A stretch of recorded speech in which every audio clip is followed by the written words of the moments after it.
Alhamdulillah, wa salatu wa salam ala rasulillah wa ala alihi wa sahbihi ajma'in.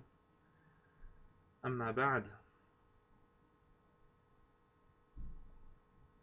Assalamu alaikum mes chers frères et sœurs. Après un certain temps, je reviens et je fais une nouvelle vidéo. C'est quelque chose que je n'ai pas l'habitude de faire par principe. Je ne le fais très rarement. Et d'ailleurs, je dois le dire, c'est la première fois que je le fais. J'ai vu il y a 3 jours un commentaire. D'habitude, je ne suis pas toujours les commentaires sur ma chaîne, mais j'ai vu le commentaire par hasard sur la vidéo et donc j'ai décidé d'y répondre. C'était un commentaire d'une certaine personne dont le pseudo est, je vais vous l'afficher.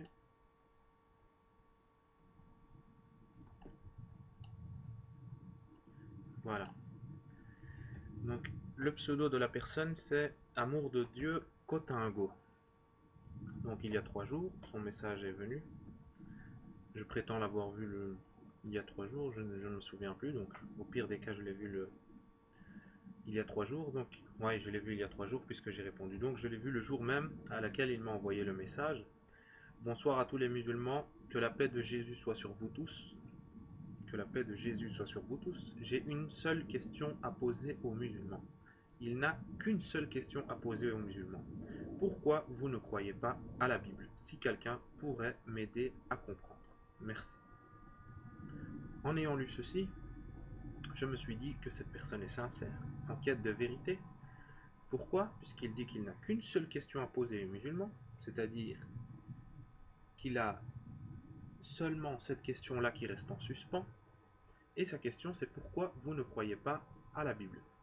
J'ai donc décidé d'y répondre, et voici ma réponse. Elle est toujours disponible sur la chaîne YouTube.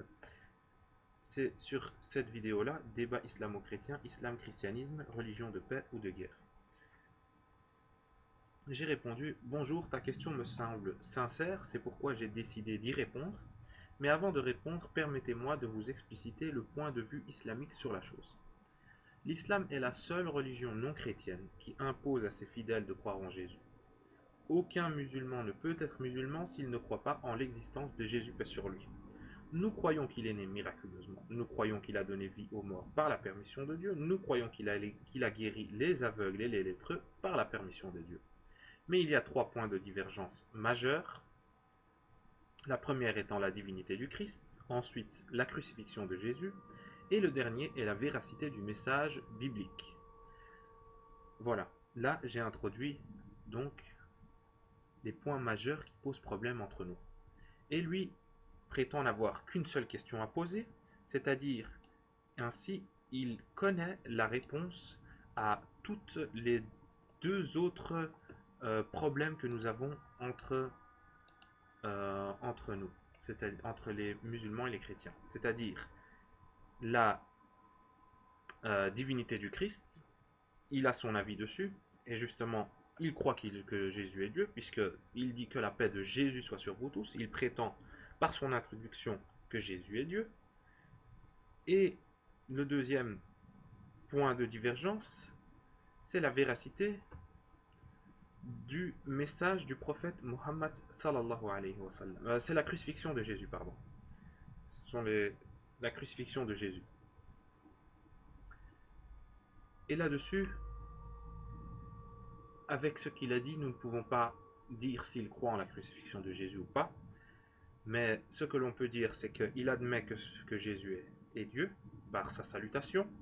Et nous pouvons également dire que il croit en la Bible comme étant la parole de Dieu, puisqu'il pose la question à savoir qu'est-ce qu'il nous retient, nous les musulmans, de croire en la Bible comme étant la parole de Dieu. Et ensuite j'ai répondu. J'ai dit la Bible est un recueil de plusieurs livres, souvent 66 ou 73 livres. La Bible Louis II 21 possède 66 livres. Mais par exemple, si vous prenez une autre Bible, par exemple la traduction œcuménique, vous verrez qu'elle en contient 73. Ou bien la Bible catholique romaine, 73. Et la Bible est un recueil de plusieurs livres ayant la plupart du temps 70% de ses auteurs sont inconnus. la Bible n'est pas la parole propre de Dieu, mais comme les chrétiens le disent, c'est la parole inspirée de Dieu. C'est-à-dire que Dieu inspire des hommes à écrire, puis les docteurs théologiques ont analysé ces écrits et ont décidé d'en faire un volume appelé la Bible. Il n'existe aucun original de la Bible, seuls des manuscrits existent. De plus, il n'y a pas deux manuscrits exactement similaires. Ensuite, une analyse plus poussée de la Bible permet d'affirmer que ceci ne peut être la parole de Dieu, ni même la parole inspirée de Dieu. Car Dieu n'inspire pas les hommes à commettre des erreurs. Or, la Bible est un recueil rempli d'erreurs, de contradictions et de choses immorales. Pour terminer, je dirais que la Bible n'a pas que des points négatifs, il y a de belles citations bibliques par exemple, mais étant donné que la majorité de la Bible est erronée, immorale et vulgaire, il convient donc à tout être humain doué d'intelligence de rejeter ce livre comme étant la parole de Dieu ou inspiré par Dieu. Voilà ce que j'ai répondu.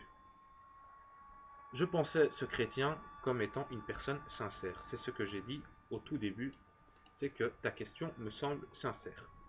Et voici que le lendemain, ce frère se trahit. L'amour de Dieu Cotingo se trahit. Ce n'est pas sa seule question. Ce n'est pas une personne qui pose cette question pour savoir pourquoi nous ne croyons pas à la Bible, mais c'est une personne qui cherche à débattre. Ainsi, je propose à ce frère, via cette vidéo, s'il souhaite discuter en direct sur YouTube, comme nous l'avons fait avec Gobam, Arcangelo et d'autres personnes, notamment une vidéo que je publierai dans quelques temps, s'il souhaite discuter de ces sujets en direct, il n'y a aucun souci, nous le ferons, sans souci. Et je dirais même, s'il souhaite qu'on se rencontre et qu'on filme notre entretien, il n'y a aucun souci. Et voilà sa réponse, je vais vous la lire. Donc qu'est-ce qu'il dit cette personne? Il dit: Bonjour Otak Roin, je te remercie de tout mon cœur pour la réponse que tu as fournie par rapport à ma question. Je respecte les musulmans, y compris leurs croyances et leur sainte écriture, Coran, et leur prophète Mohammed, paix sur lui. Jésus, paix sur lui, nous demande d'aimer nos prochains comme nous-mêmes. Alors pour aimer une personne, il faut vivre avec la personne, manger avec elle, familiariser avec elle et partager même la croyance avec cette personne pour mieux la connaître.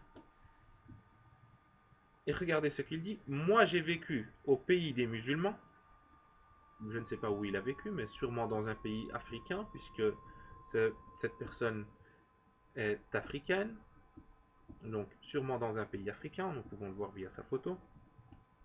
Moi j'ai vécu au pays des musulmans, manger avec eux, vivre avec et même partager leurs croyances en méditant le Coran. Ici, c'est son premier mensonge qui apparaît. Il dit: pour pouvoir aimer nos prochains, Jésus recommande d'aimer ses prochains comme on s'aime soi-même. Magnifique recommandation, rien à dire là-dessus. Mais qu'est-ce qu'il dit? Il dit: pour pouvoir aimer son prochain, il faut vivre avec la personne, regardez les conditions qu'il pose, vivre la personne, manger avec elle, se familiariser avec elle et partager avec la même croyance. Ce qui est totalement faux. Pour aimer son prochain, on n'est pas obligé de partager avec lui la même croyance. Ainsi, il prétend avoir vécu dans des pays musulmans, alors je dirais que cette personne n'a jamais aimé les musulmans parce qu'ils ne partagent pas la croyance islamique, la première croyance de l'islam étant de n'adorer qu'Allah subhanahu wa ta'ala sans rien lui associer. Or lui associe Jésus et nous l'avons vu par rapport à sa salutation islamique. Le deuxième point que nous avons dit, il croit en la Bible comme étant la parole de Dieu, il ne partage pas le point de vue islamique, ainsi il se trahit lui-même, c'est-à-dire donc qu'il n'aime pas son prochain, il n'aime pas les musulmans. Il s'est trahi lui-même par les conditions qu'il pose dans ce qu'il a écrit. Ensuite il dit: histoire du prophète Mohammed, il a médité sur l'histoire du prophète Mohammed, sur l'histoire des califes qui ont écrit le Coran, sur la vision de Mohammed sallallahu alayhi wa sallam sur sa première femme Kandidja, on dira son vrai nom c'est Khadija radiyallahu anha, et les autres femmes qu'il a épousées. Et même sur son empoisonnement par la femme juive, et même le dernier mot de Mohammed, paix sur lui. Ici, en une phrase, sa phrase se termine ici, le point on le voit il est ici, en une phrase il a utilisé trois formes d'écriture pour le mot Muhammad sallallahu alayhi wa sallam. Ici Muhammad, ici Mohammed, ici Mohammed. Bref, avant de mourir. Bref, si tu ne crois pas à tout ce que je viens de te dire, je peux te fournir les preuves de mes dires. Ensuite, qu'est-ce qu'il dit? Sachez aussi que la Torah et l'évangile, les Bibles, les chrétiens appellent la Bible.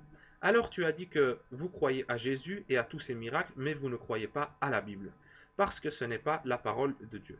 Alors nous allons voir à la lumière du Coran ce que Allah a donné à son prophète Mohammed sallallahu alayhi wa sallam comme instruction, paix sur Allah et sur son prophète Mohammed. Vous voyez cette personne, lorsqu'on lit son introduction, sa première introduction, on pense que c'est une personne qui n'a pas une grande connaissance religieuse. Bref, maintenant il existe chez Google, tout le monde peut se prétendre être savant. Je ne suis pas savant, loin de là. Je partage seulement les connaissances que j'ai. Le prophète Mohammed sallallahu alayhi wa sallam a dit Balliru inni walau aya, partagez même si vous ne connaissez qu'un seul verset. Ainsi, le peu que je connaisse, je le partage avec les internautes. Donc moi je pensais que cette personne n'avait pas grande connaissance, c'est pour ça que j'ai décidé d'y répondre. Mais je me rends compte que cette personne, en fait, était sous l'image d'agneau qu'il montrait, était en réalité un loup. Qu'est-ce qu'il dit? Il dit dans la sourate 3, le verset 3 et 4. Allah, paix sur lui, a donné la Torah et l'évangile avant le Coran et il demande aux musulmans de croire à ces trois livres. Alors pourquoi les musulmans ne croient pas à la Bible? Si la Bible était falsifiée, pourquoi Allah subhanahu wa ta'ala, quand on dit Allah, on ne dit pas paix sur lui, on dit glorifié soit-il. Allah subhanahu wa ta'ala les demande d'y croire. C'est juste une petite anecdote. Cette personne n'étant pas musulman, je comprends qu'il puisse faire cette erreur. Bref, qu'est-ce que dit cette sourate? Allah subhanahu wa ta'ala dans sourate al-Baqarah, le verset 111, sourate numéro 2, verset 111, qu'est-ce qu'il dit? Il dit وَقَالُوا لَن يَدْخُلَ الْجَنَّةَ إِلَّا مَنْ كَانَ هُودًا أَوْ نَصَارَى. Les juifs et les chrétiens disent vous ne rentrerez pas au paradis à moins que vous soyez juifs ou chrétiens. Après, qu'est-ce qu'Allah subhanahu wa ta'ala dit? قُلْ هَاتُوا بُرْهَانَكُمْ إِن كُنْتُمْ صَادِقِينَ. Donnez vos preuves si vous êtes véridiques.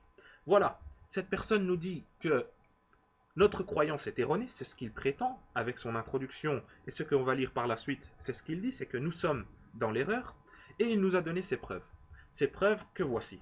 Allah subhanahu wa ta'ala, s'il demande des preuves, ce n'est pas juste pour avoir les preuves et pour dire ah oui, correct, voilà, on a les preuves, c'est bon. Non, on va analyser ces preuves et voir si ce que cette personne prétend est correct. Sourate 3, versets 3 et 4, qu'est-ce qu'il dit? Allah subhanahu wa ta'ala dit, le verset 3, نَزَّلَ عَلَيْكَ الْكِتَابَ بِالْحَقِّ مُصَدِّقًا لِمَا بَيْنَ يَدَيْهِ وَأَنزَلَ التَّوْرَاةَ وَالْإِنْجِيلَ. Il dit, il a fait descendre sur toi le livre avec la vérité, confirmant les livres descendus avec lui. C'est-à-dire, il a fait descendre sur toi le Coran, qui va venir confirmer les livres qui ont précédé le Coran. Et il fit descendre la Torah et l'Évangile.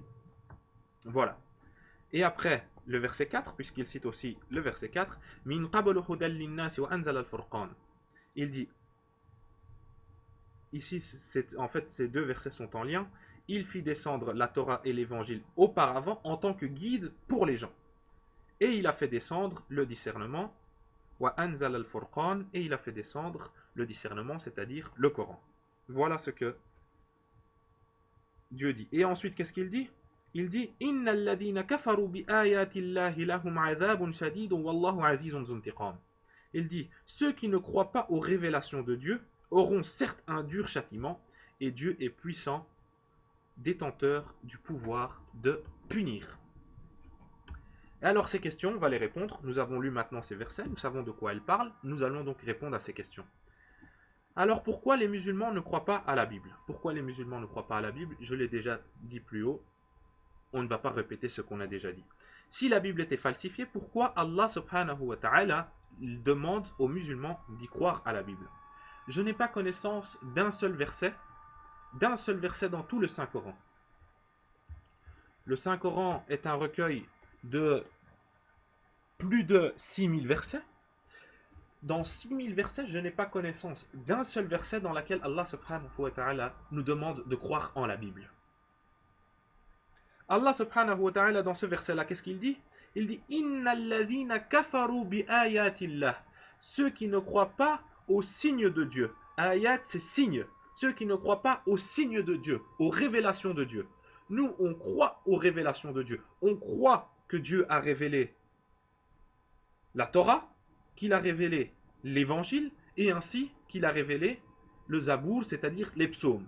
Nous croyons en ceci. Allah subhanahu wa ta'ala a révélé ces trois livres, et ceci est dit dans le verset 3 au verset, surat 3, verset 3, il dit et il fit descendre la Torah et l'évangile. Nous croyons absolument en ces livres. Ces livres sont des livres révélés. Mais ce que vous avez, ce que nous disons aujourd'hui, c'est que les livres que vous avez aujourd'hui, ce n'est pas la Torah ni l'évangile que vous avez. Ces livres qui avaient été descendus par Allah subhanahu wa ta'ala sur le prophète Moïse, ou bien sur le prophète David, ou bien sur le prophète Jésus, que la paix de Dieu soit sur eux tous. Le livre que vous prétendez aujourd'hui avoir entre vos mains, c'est-à-dire la Bible, ce n'est pas ce qui avait été révélé à ces prophètes. Loin de là. J'ai ici en ma possession, je vais vous montrer tout de suite, la première Bible que j'ai, c'est la Bible que souvent j'utilise, c'est la Louis II 21. J'ai la Bible Les Saintes Écritures, traduction du Monde Nouveau, c'est la Bible des Témoins de Jéhovah. J'ai une autre Bible ici, traduction œcuménique de la Bible Tob. J'ai la Bible, une autre Bible, pardon, ici, c'est la Bible en français courant. J'ai une autre Bible ici, c'est une Bible, je vais vous montrer, qui date de la Sainte Bible. D'après les textes originaux, c'est la Bible de l'abbé Crampon, et elle date de 1905, pardon. J'ai dans ma bibliothèque plusieurs Bibles, et ce n'est pas tout ce que j'ai. Je peux vous en montrer encore d'autres. Et chacun de ces livres est différent des autres. Comment pouvons-nous prétendre que ceci est la parole de Dieu? Et dans ma bibliothèque, j'ai également le Saint-Coran. Je vais vous en montrer seulement 3, j'en ai beaucoup plus ici. J'ai le Saint-Coran, traduction arabe et français. Le Saint-Coran, traduction arabe et français. Le Saint-Coran également, c'est ici, il y a seulement en arabe. Le Saint-Coran, si vous ouvrez celui-ci, ou celui-là, je vous mets au défi de trouver un seul verset qui va pas correspondre au verset dans l'autre traduction, dans l'autre format. Tandis que les Bibles, ce sont tous des Bibles qu'on appelle de versions différentes. Toutes ces Bibles sont de différentes versions. Bref, on va voir sa deuxième allégation. Sourate 2, verset 136. Croyez à la révélation d'Allah subhanahu wa ta'ala concernant Abraham, Ismaël, Isaac, Jacob, les tribus de Moïse et de Jésus. Et voilà, qu'est-ce qu'il dit? Je vais vous partager l'écran.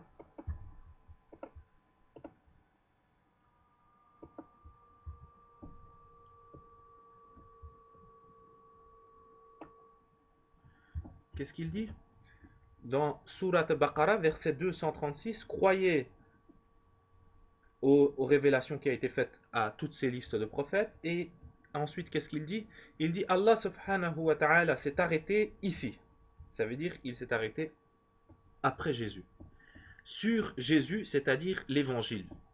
Je ne sais pas comment il fait ce lien. Il n'a pas cité Muhammad sallallahu alayhi wa sallam parce que Allah savait que le Coran sera modifié par plusieurs califes après la mort de son prophète Muhammad sallallahu alayhi wa sallam. La hawla wa la quwwata illa billah. Lisons ce verset. قولوا آمنا بالله وما أنزل إلينا وما أنزل إلى إبراهيم وإسماعيل وإسحاق ويعقوب والأسباط وما أوتي موسى وعيسى وما أوتي النبيون من ربهم لا نفرق بين أحد منهم ونحن له مسلمون. Qu'est-ce qu'il dit? Il dit dites nous croyons en Dieu et en ce qu'on a révélé et en ce qu'on a fait descendre vers Abraham, Ismaël, Isaac, Jacob et les tribus, et en ce qui a été donné à Moïse et à Jésus, et ce qui a été donné aux prophètes venant de leur Seigneur. Pourquoi est-ce que tu t'arrêtes, cher frère, à Jésus alors qu'il continue en disant et à ce qui a été donné aux prophètes venant de leur Seigneur? Est-ce que le prophète Mohammed sallallahu alayhi wa sallam n'est pas compris dans ce qui dit ce verset? Aux prophètes, il n'a pas besoin d'énumérer toute la liste des prophètes.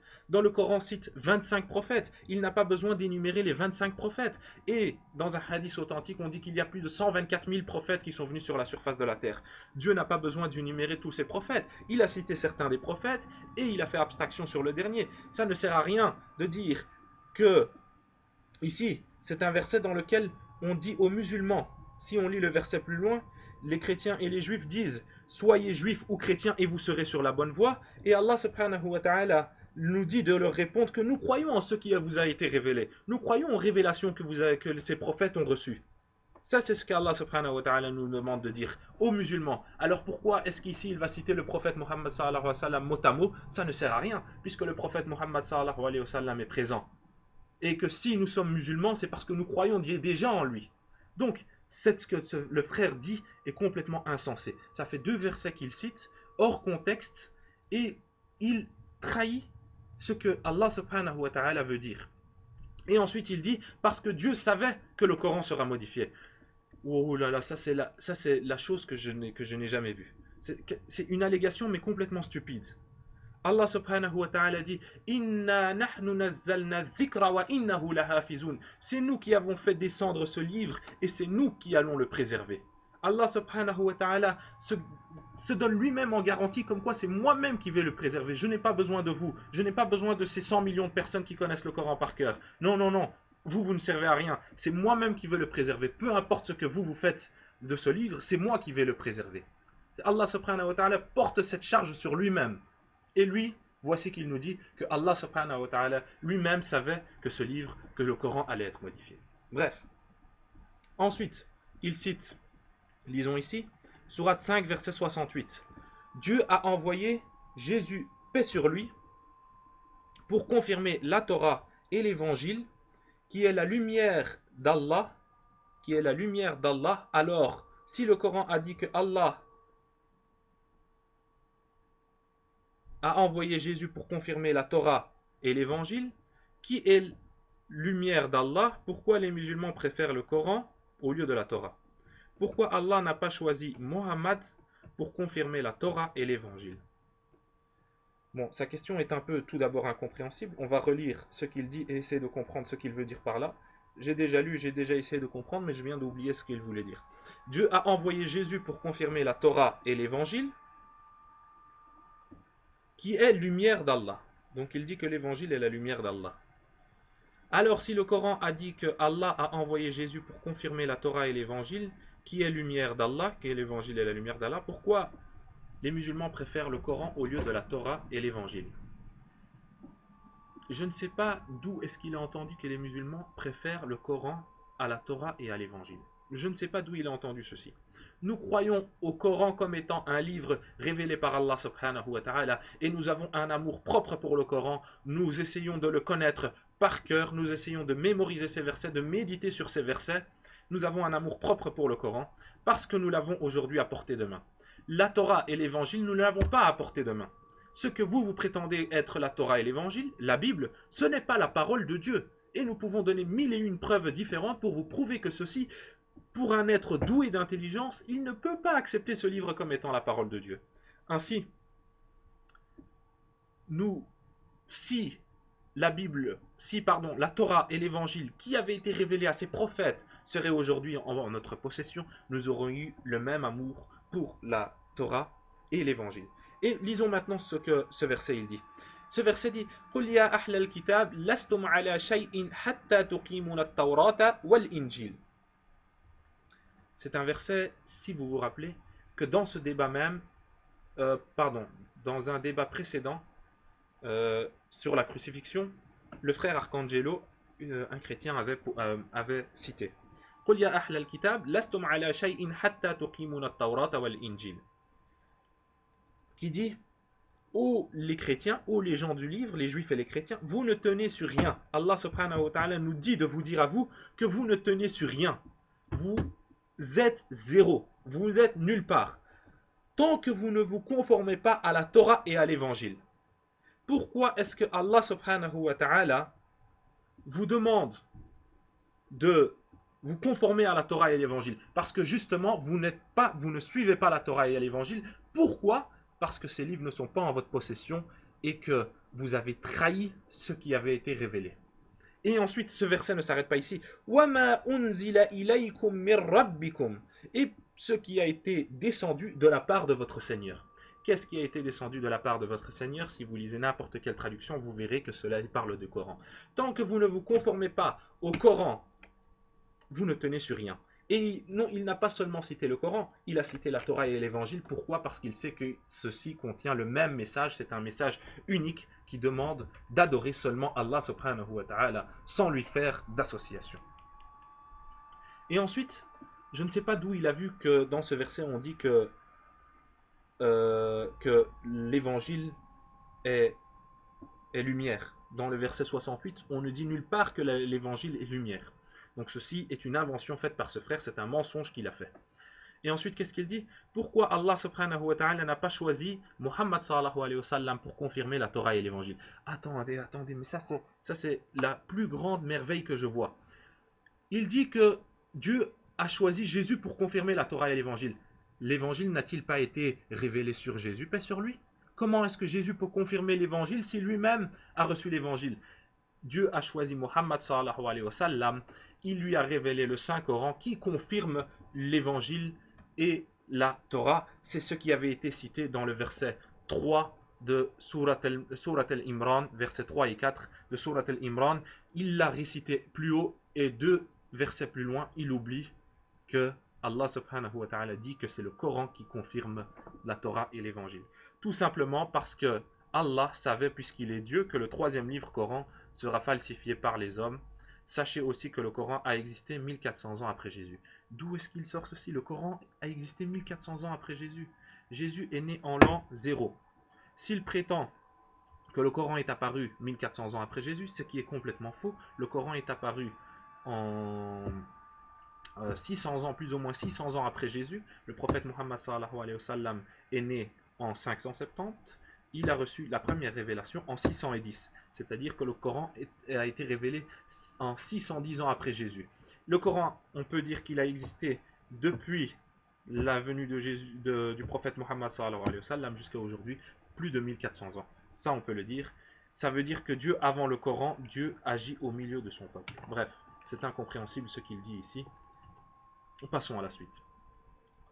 Verset 5, Sourate 5, verset 68. C'est le verset que je viens de vous citer. Vous ne tenez sur rien tant que vous ne vous conformez pas à la Torah et l'évangile. C'est clair, Allah demande à son prophète de croire à la Torah et à l'évangile. Non. Il ne faut pas nous mentir. C'est un mensonge que vous faites. Pourquoi vous ne citez pas les quelques mots qui sont situés juste avant? Il dit Qul ya ahl al-kitab. Dites, il nous dit à nous de vous dire à vous les chrétiens et aux juifs, Ya ahl al-kitab, ô gens du livre, vous les juifs et les chrétiens, pourquoi vous ne vous conformez pas à la Torah et à l'évangile? Ne retournez pas ce verset contre nous. Ne mentez pas sur les versets d'Allah subhanahu wa ta'ala. C'est un mensonge que vous faites à son égard. Ensuite, vous citez quelques versets plus loin. Un verset qui dit لقد كفر الذين قالوا إن الله هو المسيح ابن مريم وقال المسيح يا بني إسرائيل اعبد الله ربي وربكم إنه من يشرك بالله فقد حرم الله عليه الجنة ومأواه النار وما للظالمين من أنصار. Qu'est-ce qu'il dit? Il dit quiconque associe à Allah, ça c'est le dernier passage qu'il cite, hein, quiconque associe à Allah d'autres divinités, Allah lui interdit le paradis. Voilà pourquoi Jésus et Allah c'est une seule personne, puisque Jésus est la parole et le souffle d'Allah.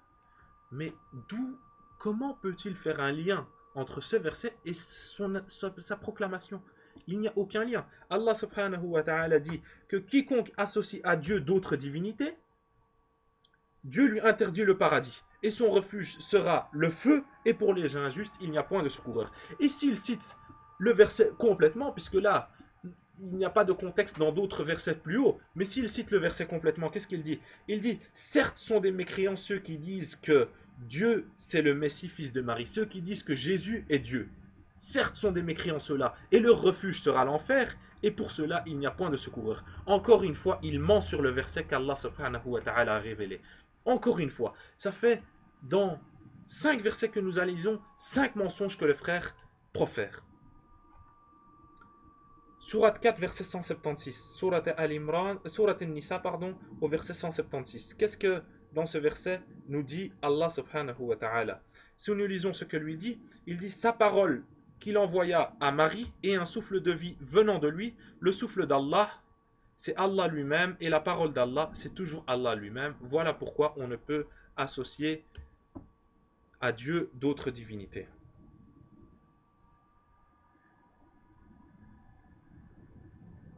Je ne sais pas d'où est-ce qu'il sort ces interprétations. Ces interprétations me rendent un peu nerveux. Comment est-ce qu'il peut mentir à ce point? Sa parole qu'il envoya à Marie et un souffle de vie venant de lui.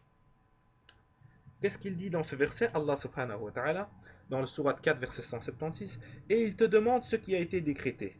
Dis au sujet du défunt qui n'a pas de père, ni de mère, ni d'enfant, Dieu vous donne son décret. Si quelqu'un meurt sans enfant, mais a une sœur, à celle-ci revint la moitié de ce qu'il laisse.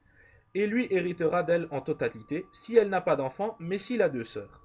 À elle alors les 2 tiers de ce qu'il laisse, et s'il a des frères et des sœurs, à un frère alors revient une portion égale à celle de 2 sœurs. Dieu vous donne des explications pour que vous ne vous égarierez pas, et Dieu est omniscient. Ici Allah subhanahu wa ta'ala parle des parts d'héritage, et lui, qu'est-ce qu'il nous raconte? Mais d'où est-ce qu'il sort ces interprétations? Ces interprétations m'épatent. Comment est-ce qu'on peut mentir à ce point-là? C'est incroyable. C'est incroyable. Mais néanmoins, je sais à quoi cette personne fait allusion. Je vais donc ainsi répondre à ce à quoi il fait allusion. Ce à quoi fait référence cette personne, c'est au verset 45 de Surat Al-Imran, le chapitre 3, dans lequel Allah subhanahu wa ta'ala nous dit: rappelle-toi quand les anges disent Isqalatil malaikatu ya Maryamu inna Allah yubashshiruka bi kalimat. Ô Marie, voilà que Dieu t'annonce une parole de sa part, son nom sera le Messie, Jésus fils de Marie, illustre ici-bas comme dans l'au-delà, et l'un des rapprochés d'Allah subhanahu wa ta'ala. Il dit que les chrétiens utilisent ce verset pour dire que Jésus est la parole de Dieu, kalimatullah, et qu'il est aussi l'esprit de Dieu, ruhullah. Dans le Coran, le verset que je viens de vous citer,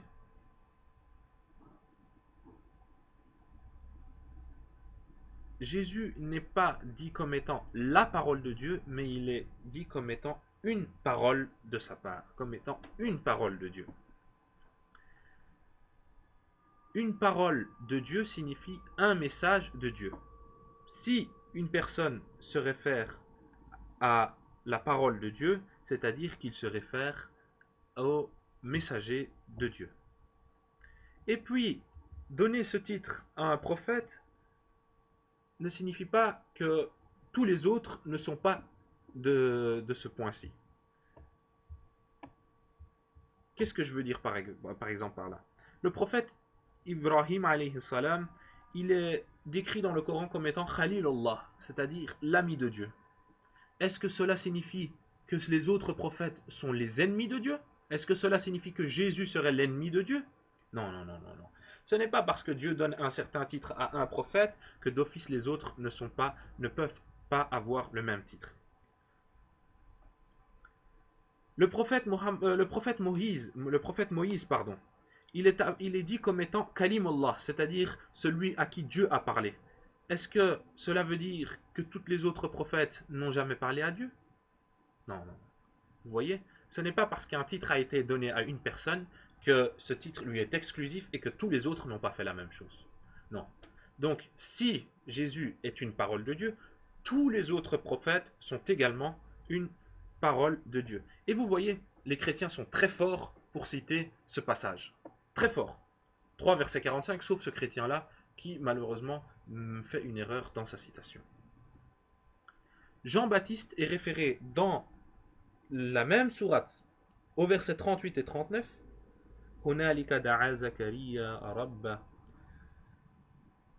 dans ce verset-là, il est référé aussi comme étant la parole de Dieu. kalimatullah. Et ce verset se trouve avant le verset qui mentionne Jésus comme étant la parole de Dieu. Alors ma question c'est, comment pouvez-vous vous rendre compte que Jésus est mentionné comme étant la parole de Dieu quelques versets plus loin et ne pas voir que Jean-Baptiste est mentionné comme étant la parole de Dieu? Vous voyez, c'est un mensonge, c'est une malhonnêteté intellectuelle que font les chrétiens en mentionnant ce verset. Jésus, ils nous disent qu'il est mentionné dans le verset 4, non pas au verset 176, comme lui le prétend, mais au verset 171. Voilà, il s'est trompé. Au verset 171, il est mentionné comme étant Ruhullah, c'est-à-dire l'Esprit de Dieu. Est-ce que cela signifie que tous les autres ne sont pas l'Esprit de Dieu? Allah subhanahu wa ta'ala, son esprit est insufflé dans tous les hommes. Dire que Jésus est l'Esprit de Dieu, cela n'indique pas que Jésus, paix sur lui, est Dieu. Le Coran mentionne dans plusieurs versets que Dieu a soufflé son esprit dans les humains. Dans Surat al-Hijr, le chapitre 15 au verset 29. Dans Surat al-Sajda, le chapitre 32 et au verset 9, pardon. Au verset 9. Allah subhanahu wa ta'ala nous dit qu'il a insufflé son esprit en nous. Cela ne donne pas un titre exclusif et ne rend pas Jésus Dieu. Donc ainsi prétendre que le Coran dit que Jésus est Dieu, c'est un mensonge intellectuel que vous faites. Vous nous donnez une idée de votre intellect, mais tellement bas, tellement faible, que j'aurais honte à votre place lorsque je réponds à ce genre d'allégations. C'est moi qui ai honte de répondre à ce genre de choses. Et ensuite, regardez le verset qu'il nous cite. Il nous cite un verset, Surat Maryam, le verset 16 à 19. Cette sourate, c'est une sourate que j'aime, que j'ai mémorisée. Le verset 16 à 19, c'est là, le verset 16, c'est là que commence l'histoire de Marie. وَاذْكُرْ فِي الْكِتَابِ مَرْيَمَ إِذِ انْتَبَذَتْ مِنْ أَهْلِهَا مَكَانًا شَرْقِيًّا. Mentionne dans le livre Marie quand elle se retira de sa famille en un lieu vers l'Orient. Après, qu'est-ce qu'elle dit? فَاتَّخَذَتْ مِنْ دُونِهِمْ حِجَابًا فَأَرْسَلْنَا إِلَيْهَا رُوحَنَا فَتَمَثَّلَ لَهَا بَشَرًا سَوِيًّا. Elle mit entre elle et eux un voile, nous lui envoyâmes notre esprit qui se présenta à elle sous la forme d'un homme parfait. قَالَتْ إِنِّي أَعُوذُ بِالرَّحْمَنِ مِنْكَ إِنْ كُنْتَ تَقِيًّا. Je me réfugie contre toi auprès du tout miséricordieux. Si tu es pieux, ne m'approche pas.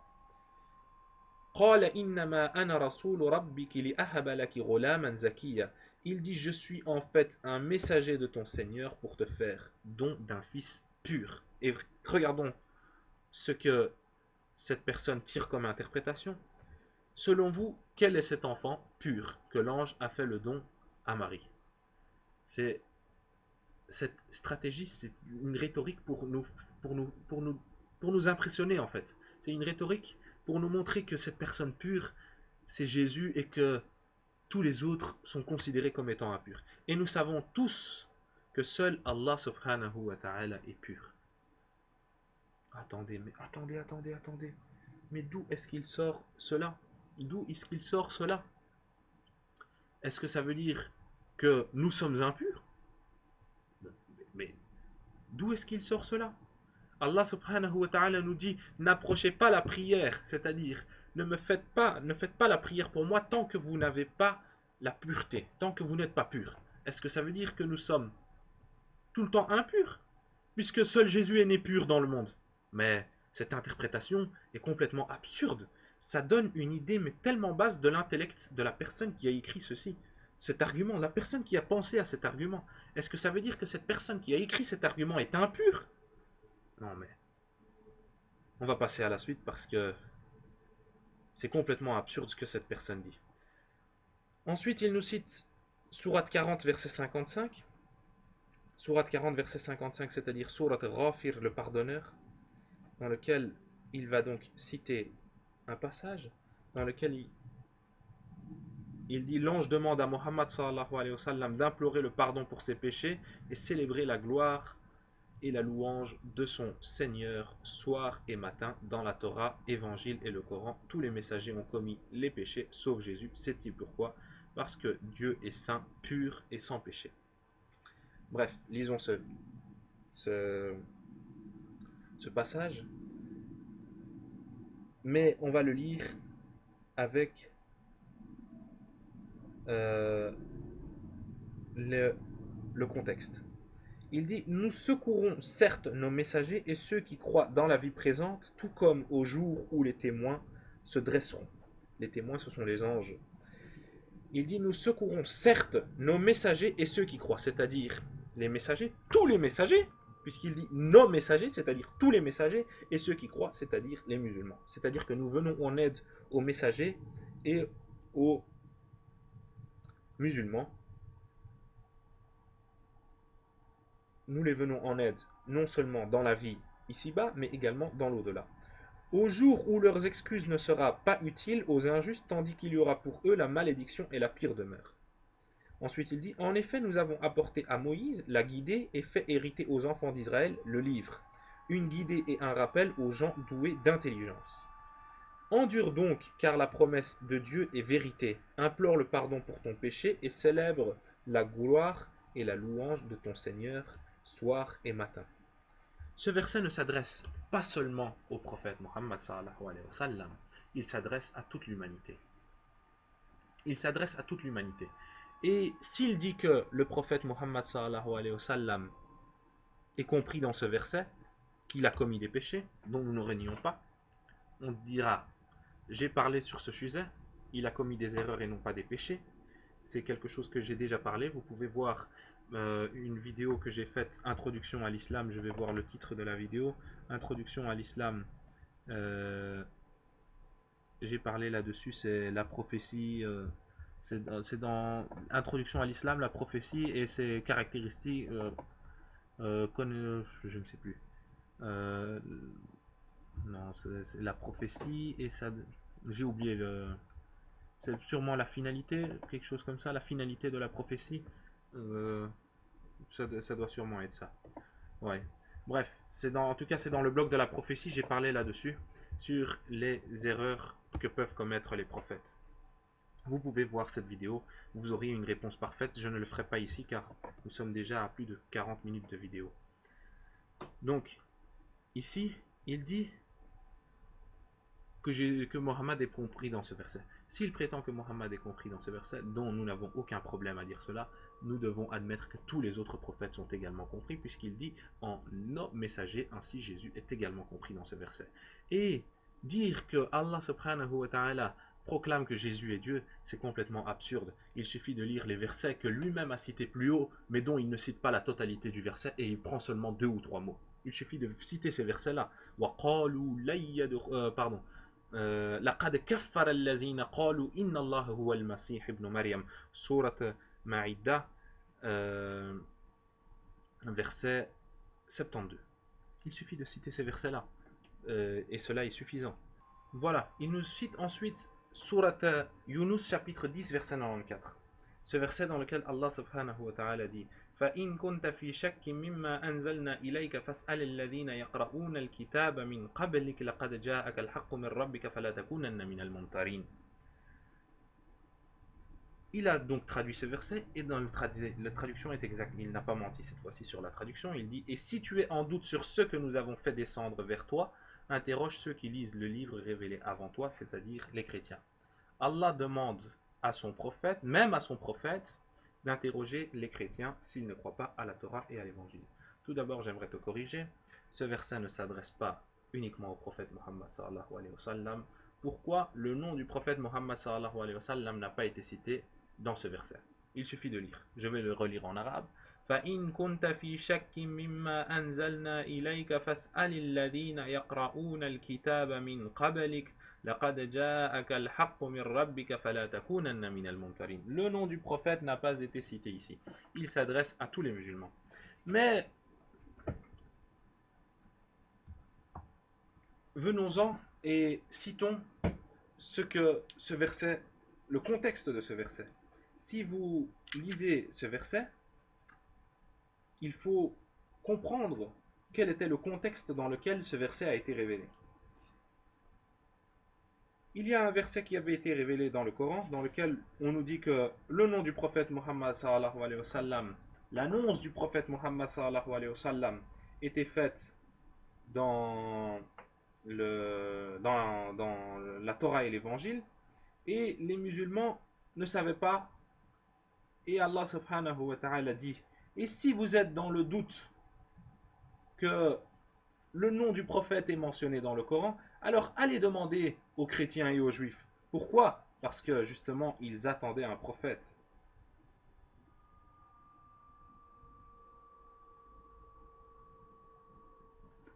Si nous lisons la traduction que j'ai ici en ma possession, qu'est-ce qu'il dit? Il dit, et si tu doutes de ce que nous avons fait descendre vers toi, à savoir que ton nom est bien écrit dans la Torah et l'Évangile, interroge alors ceux qui lisent le livre révélé avant toi. La vérité, certes, t'est venue de ton Seigneur, ne sois point de ceux qui doutent. Voilà, le contexte c'était que les musulmans doutaient du fait que le nom du prophète Muhammad sallallahu alayhi wa sallam, que l'annonce du prophète Muhammad sallallahu alayhi wa sallam avait été faite dans la Torah et l'Évangile. Il demande ensuite d'aller demander à ces personnes-là, Allah demande d'aller demander aux juifs et aux chrétiens et leur demander si le nom du prophète Muhammad sallallahu alayhi wa sallam est mentionné dans leur livre. Et ces personnes, qu'est-ce qu'ils répondent? Oui, puisqu'ils attendaient bel et bien une personne. L'oncle de Khadija radiallahu anha, j'ai maintenant son nom qui est sur le bout de la langue mais qui ne veut pas sortir. Cette personne qui était un savant savait qu'il y avait un prophète à venir. Et lorsque le prophète Mohammed sallallahu alayhi wa sallam a reçu la révélation, il a été voir l'oncle de Khadija radiallahu anha. Et qu'est-ce que cet oncle lui a dit? L'oncle de Khadija radiallahu anha, qu'est-ce qu'elle lui a dit? Il lui a dit, par Allah, il fait par Dieu, je jure que tu es celui qui est mentionné dans la Torah et l'Évangile. Il fait dommage que je suis assez vieux, sinon j'aurais combattu à tes côtés. Je t'aurais suivi, j'aurais combattu avec toi, je t'aurais suivi ta voie. Et ensuite, disons terminons rapidement avec ce qu'il dit, puisque c'est assez, nous avons mis assez de temps déjà. Donc nous allons essayer de terminer. La mort de Jésus-Christ sur la croix dans la Torah, Évangile et le Coran. J'en profite pour te dire que tous les prophètes dans la Torah appellent Jésus paix sur lui, Dieu paix sur lui, l'Éternel paix sur lui. Je suis paix sur lui, je suis paix sur lui, Père éternel paix sur lui, rocher paix sur lui, admirable paix sur lui, conseiller paix sur lui, Dieu fort paix sur lui, Yahvé paix sur lui, Dieu de Béthel, sauveur, Seigneur, berger, pain de vie, Melchisédek, l'ange de l'Éternel, agneau de Dieu, le lion de la tribu de Juda, le roi des rois, etc. Bref.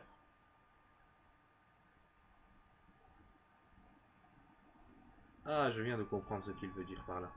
C'est-à-dire qu'on a donné ces noms à Jésus. Bref, c'est totalement absurde. Ce n'est pas parce que quelqu'un croit que Jésus est Dieu, ce n'est pas parce que cette personne, comment elle s'appelle? J'ai oublié son nom, c'était Jean... Amour de Dieu Cotingo. Ce n'est pas parce que Amour de Dieu Cotingo croit que Jésus est Dieu que réellement Jésus est Dieu. S'il lui appelle Jésus Seigneur, ça ne donne aucune preuve comme quoi Jésus est le Seigneur. Ce n'est pas parce que Amour de Dieu Cotingo appelle Jésus comme étant son Seigneur, ou bien il l'appelle Dieu, ou bien autre titre qu'il utilise. Ce n'est pas pour ça ne donne aucune preuve. C'est une preuve, mais nulle, qui ne vaut absolument rien. Si moi je considère, c'est quelque chose que j'ai déjà dit, Hitler comme étant Dieu, est-ce que cela vous prouve à vous que Hitler est Dieu? Est-ce que cela est une preuve pour vous que Hitler est Dieu? Non, pas du tout. Alors zappons, je pourrais dire beaucoup plus, mais je ne vais pas prendre plus de temps que ça pour cet argument. La Torah, une voie crie, préparez au désert le chemin de l'Éternel, aplanissez dans les lieux arides une route pour notre Dieu, paix sur lui. Que toute vallée soit exaucée, que toute montagne et toute colline soient abaissées, que les coteaux se changent en plaine et les défilés étroits en vallons. Alors la gloire de l'Éternel, paix sur lui, sera révélée, et au même instant toute chair la verra, car la bouche de l'Éternel a parlé. Bref, Ésaïe chapitre 40, versets 3 à 11. Bref, Ésaïe, c'est un livre que les chrétiens adorent et disent qu'il mentionne des prophéties sur Jésus. Moi, je suis là aujourd'hui, non pas pour dire que ce que lui prétend est incorrect, mais afin de montrer les mensonges qu'il a proférés contre le Coran. Dites à ceux qui ont le cœur troublé, prenez courage, ne craignez point, voici Dieu, la vengeance viendra, la rétribution de Dieu, il viendra lui-même et vous sauvera. Alors s'ouvriront les yeux de l'aveugle, s'ouvriront les oreilles des sourds, alors les boiteaux sautera comme un cerf et la langue du muet éclatera de joie, car des eaux jailliront dans le désert, des ruisseaux dans la solitude. Monte sur une haute montagne, Sion, pour publier la bonne nouvelle, avec force ta voix, Jérusalem, pour publier la bonne nouvelle. Élève ta voix, ne crie en point, dis aux villes de Juda, voici votre Dieu, voici le Seigneur. L'Éternel vient avec puissance, et de son bras il commande, voici le salaire, ses bras, et les portera dans son sein, il conduira les brebis qui allaitent. Bref, passons ceci aussi, ça ne sert à rien d'argumenter là-dessus. Ceci n'est nullement une preuve pour nous de la divinité de Jésus, car nous ne croyons pas en la Bible comme étant la parole de Dieu. Moi, Jean, je suis une voix qui crie dans le désert. Bref, encore la même chose. Dieu a donné la vie éternelle et que cette vie est dans son Fils. Celui qui n'a pas le Fils de Dieu n'a pas la vie. Jean 19, 17, Jean 3, 16, Jean, première épître de Jean, chapitre 5, versets 10 à 13. Les versets qu'il cite ne disent absolument pas ceci, c'est un mensonge qu'il dit encore une fois contre sa Bible cette fois-ci, mais ceci ne nous intéresse pas. Passons à ce qu'il dit sur le Coran. Sourate 4, versets 157 à 159, nous avons vraiment tué le Christ, Jésus fils de Marie, or ils ne l'ont ni tué ni crucifié, mais ce n'était qu'un faux semblant. Alors pourquoi est-ce que le commentateur de Coran refuse d'accepter la mort de Jésus? Pourtant la Torah a confirmé ainsi que l'évangile, et Allah même dans le Coran a parlé de la mort et de la résurrection de Jésus. Voyons dans la sourate 3, versets 55 et 56. Rappelle-toi, ô Jésus, certes je vais mettre fin à ta vie terrestre et t'élever vers moi, te débarrasser de ceux qui ne croient pas, puis c'est vers moi que sera votre retour, et je jugerai entre vous ce sur quoi vous vous opposiez. Quant à ceux qui n'ont pas cru, je les châtierai d'un dur châtiment ici-bas comme dans l'au-delà, et pour eux pas de secoureur. C'est une bonne question. Les commentateurs, le verset de Surat Ma'ida, le verset Surat Nisa, il dit que Wama qataluhu wama salabuhu, ils ne l'ont ni tué ni crucifié, ce n'était qu'un faux semblant. Et dans Surat Al-Imran, le verset 55 et 56, Dieu dit qu'il va mettre fin à sa vie terrestre. Cela ne signifie pas qu'il va le faire mourir, mais qu'il va terminer sa vie terrestre, l'élever vers lui, et cela ne contredit pas ce qui a été cité dans la sourate 4 au verset 157, puisque dans le verset 158, il dit il a été élevé vers Dieu. Le verset 55 et 56 de sourate Al-Imran redit encore une fois la même chose. Le retour de Jésus-Christ à la fin des temps dans la Torah, Évangile et le Coran. Dans la Torah et l'Évangile, lorsque le Fils de l'homme viendra dans sa gloire avec tous les anges, il s'assiera sur le trône de sa gloire. Toutes les nations seront rassemblées devant lui pour le jugement. Dans le Coran 89, versets 21 à 30. Prenez garde quand la terre sera pulvérisée et que ton Seigneur viendra ainsi que les anges rang par rang, et que ce jour-là on amènera l'enfer, ce jour-là l'homme se rappellera. Bref, ça n'a aucun lien. On ne dit pas que le Seigneur est Jésus, et cette affirmation est détruite, mais à 1000% dans le Saint-Coran. Alors, Otagroïn, si tu aimes vraiment la vérité, sache que seul Jésus est le Dieu véritable. Je viens de te résumer la Torah, l'Évangile et le Coran. Ce qu'il faut comprendre, c'est que ces trois livres révèlent la divinité de Jésus. Merci à toi de m'avoir révélé cette fausse vérité. Je viens de te révéler à toi que tu n'as dit que mensonge durant tout ton texte. Je ne veux pas te montrer tes incompréhensions concernant la Bible, car ceci ne m'intéresse point tout d'abord. Et puis, ça prendrait beaucoup trop de temps. Je suis déjà à 1 heure de vidéo à peu près. Donc, je répète ce que j'ai dit encore une fois. Si tu souhaites parler de ceci en direct, pas de souci, nous pourrons faire ceci. Je viens de te prouver que le Saint-Coran réfute à 1001% la divinité de Jésus, qu'il réfute à 1001% la crucifixion de Jésus. Justement, tu as parlé de la crucifixion de Jésus, je n'ai pas fait de commentaire là-dessus, mais je mettrai en ligne une vidéo dans quelques jours avec un débat que j'ai, pas un débat, c'était une discussion que j'ai eue avec une certaine personne, et je vais la mettre en ligne, et tu pourras écouter les arguments que j'ai dit qui prouvent par la Bible que Jésus, paix sur lui, n'a pas été crucifié. Voilà, je pense avoir tout dit. J'espère que c'est la première et la dernière fois que je fais une vidéo de ce genre. سبحان ربك رب العزة عما يصفون والسلام على المرسلين والحمد لله رب العالمين وصل اللهم على نبينا محمد وعلى آله وصحبه وسلم.